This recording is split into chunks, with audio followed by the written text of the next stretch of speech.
It is really no malice if we assume that a French or Italian EU commissioner acts more in the interests of his compatriots than in just ours. On the contrary, we would assume that he is a bad patriot if he would not do so. It follows for me that only we ourselves can represent our own self-interests, that only we and the governments elected by us can take care of our concerns and wants. Only the German parliament is composed of citizens of our country and elected by us. Only our government and parliament can be held responsible for us. In a European Union, however, always reigns the smallest compromise.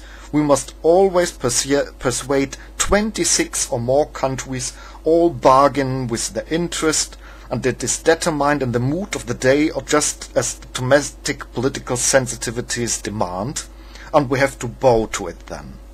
I think it is not selfish when we say we Germans should remain independent in our affairs and decide them for ourselves.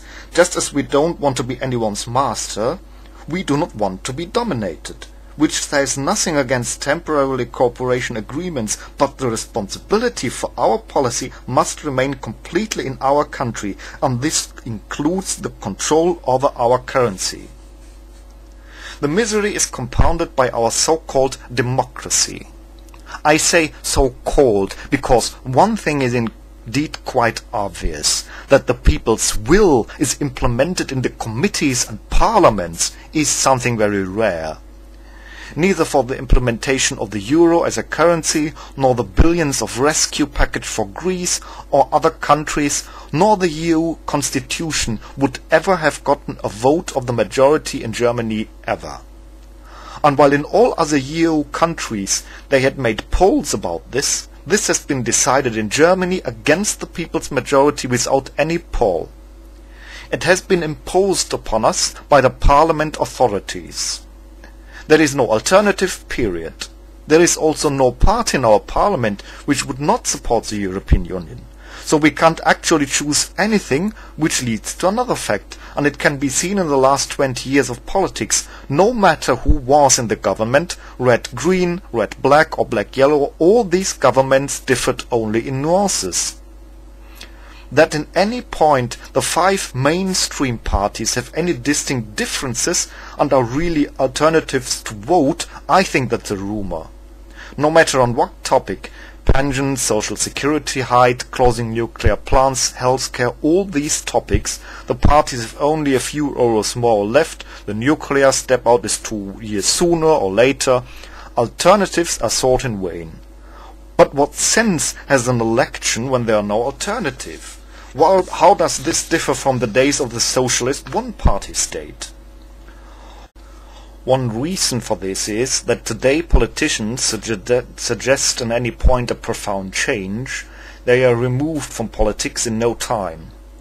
Take as example the simple tax reform of Friedrich Merz and his plan in which there should only be 3 tax rates. Not one really profound change of approach was ever implemented in the politics of recent decades. Why? Because politicians today are under pressure from media. Media which can inflame the opinion of the masses and lull people with a mirage of the alternative-free facts. Anyone who breaks out of this corset which fabricates the upright lie that we live in the best of all worlds is punished by the media as a fool or is simply ignored. What poison has been poured over some politicians like Lafontaine? No matter what one thinks about his political ideas, he at least had a couple of times dared to think outside of the box. But any politician who does so will be vilified as a fool and political wrong-way driver.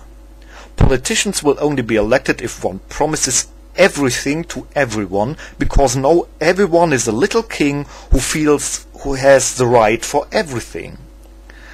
And it's the misery and the irony of our modernity that we now almost choke on our own so-called accomplishments.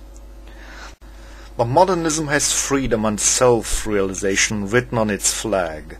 Everyone should realize yourself, take care of his fortune, and everyone today feels as a pimpkin. And it takes its revenge. In politics, no party may move without falling out of favor with the discerning audience, without being voted out like a candidate from Big Brother. Those are getting elected who promise everything and who appeal that everything stays as it is, no matter how absurd and irrational it is. With scorn and mockery, these modern bourgeois kings look at earlier periods. As a human life meant little, they died for patriotism and kings. How stupid was that? Yes, and by the mousy smallness we have achieved today with our oh-so great freedom. Let us take the colonization of America. Back then, people have been put into small nutshells of ships without certainty, and they were in the dark for many weeks in the ocean, everything for a dream, a vision for the ideal, for a better life for the next generations. They had no guarantees, only a huge risk, and a single human life meant little. It was not so important in the big picture. People were still willing to sacrifice for something greater, because only then something great is formed. Take the unification of Germany in 1870-71.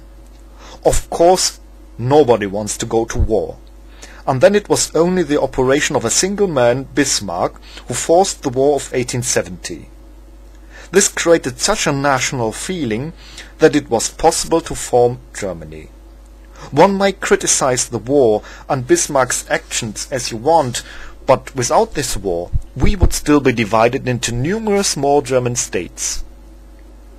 It was this sacrifice that masses of people for war reported to their king and country from which Germany has emerged.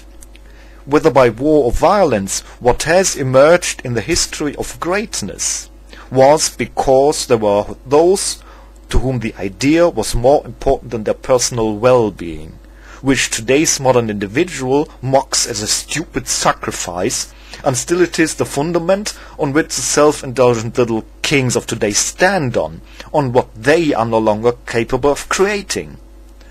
Such dangerous activities as the colonization of other planets is impossible with such a humanity where everyone takes himself so important, no matter the technical progress. We may not like to hear it, but with our ridiculous attitude, in which we hold our oh-so-great self-realization, we can never aspire anything great, and therefore our system, which is going downhill, cannot be saved. It would require a caste of leaders in politics which are free from the small media democracy, politicians who do not subjugate themselves to the media talk and the people's mood swing day by day, but unite the splintered societies, lead with a vision, a great idea how they want to shape our society. What we have today in politics is only the administration of misery, a tinkering around with what is actually here. They merely react quickly and fanatically from case to case. And now, nowhere this is more apparent than in the current crisis. They have no vision of a society. They cover the rotting parts of the body with simple plasters. In a media democracy, it is no longer possible to create a larger vision, as the realization of a vision would require a very long period of time and great effort, which today are no longer enforceable.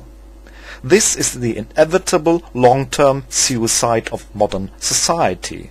It has an inertia, immobility and weakness, with which it is just not up to the demands of our time anymore, and must in the end break down.